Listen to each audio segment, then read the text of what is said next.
Alright, using artificial intelligence, especially stable diffusion, anyone can become the superhero of their dreams.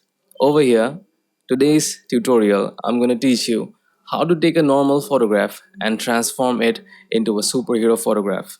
So, let me give you some examples. Here you see, this is a photo that I've taken on the streets, and it was just a casual photograph. It looks absolutely garbage. But using stable diffusion, I transformed myself into Barry Allen, the Flash. Similarly, let me give you another example. So here, this is another photograph that I've taken, and it looks mediocre, and I've transformed this into the Batman. So you can see the clarity that we can achieve using artificial intelligence. So you can be anything. I have transformed myself into the Batman and the Flash. You can be anything that you want.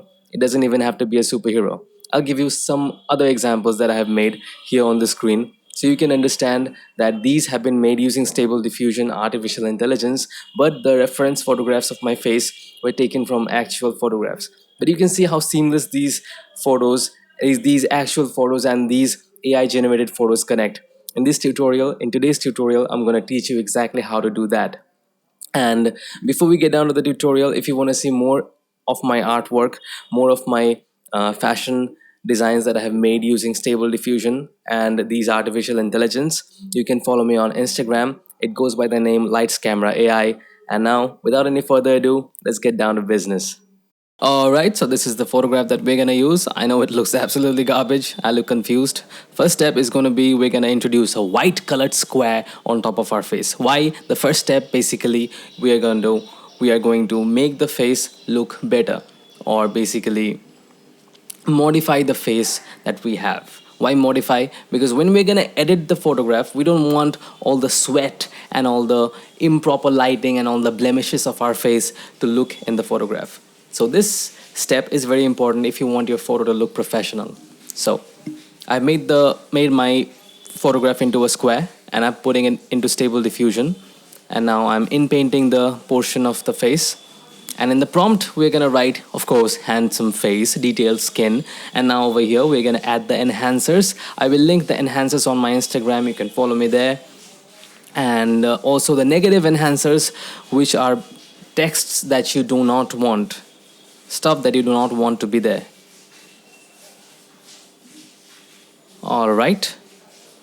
And now we make these changes that you can see. We introduce restoring faces, and the denoising strength, you see, it is very less. It is 0.35. Yeah, we don't want our face to be changed to a great extent. Okay, fine, we're gonna put it 4.4, but not 7.5 as it was initially. And now we use the canny model. What the canny model does is that it makes sure that the stable diffusion understands the borders, that is the border of the eyes, nose, and my jawline, and whatnot.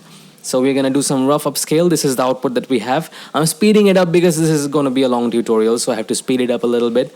We save this photograph, and then we put it on top of the original photograph. Now we will need the white colored square.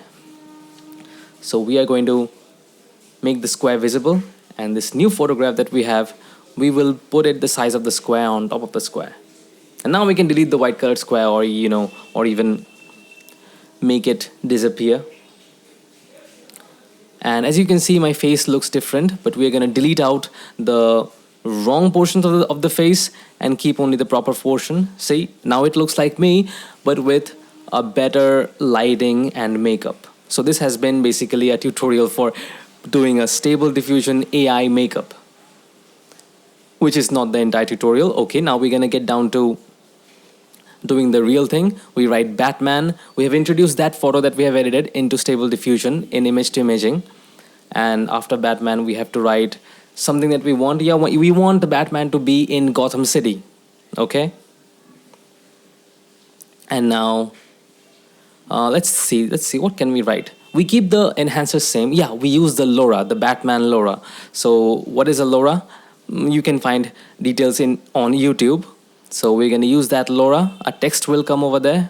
So a LoRa makes sure that the images are enhanced with specific data. For example, this Batman LoRa contains Batman data, and I have added the LoRa.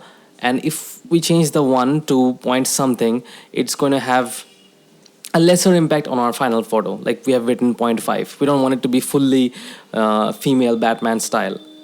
Okay, so we have to change the aspect ratio as well over here. Done. Yeah, we changed the denoising strength to 0.75. We want a lot of changes in our photograph. And on our control net, we're going to use depth.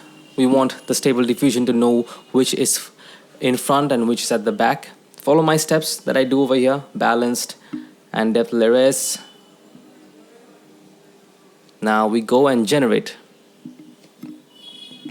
And as you can see, it is generating a female version of me. So we're gonna do some adjustments. We're gonna write one man, and in the negative prompt, we're gonna write woman, lady, girl, so that it doesn't turn me into a female, which is wrong, which is not what I want.